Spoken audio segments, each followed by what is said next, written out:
Tatlo pang bigating aktres, kabilang na rin sa Pinoy adaptation ng It's Okay to Not Be Okay.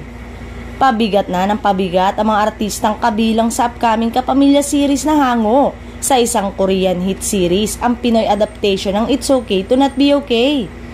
Kabilang na rin sa cast ng nasabing serye si Miss Maricel Lacsa Pangilinan, Miss Agot Isidro at Miss Ana Abad Santos.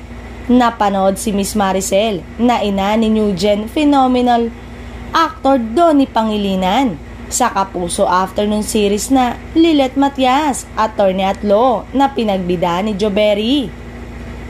Matagumpay naman ang naging stint ni Miss Agot sa kapamilya primetime series na Can't Buy Me Love na namayagpag mula October 2023 hanggang May 2024. Kasalukuyan pa rin nasisilayan si Miss Ana na isa pang kapamilya serye na High Street na nasa huling 2 linggo na lang.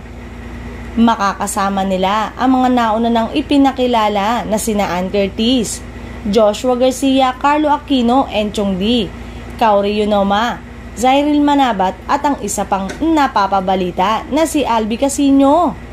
Ang It's Okay to Not Be Okay ay ihahatid ng ating ABS-CBN Studios katuwang Star Creative.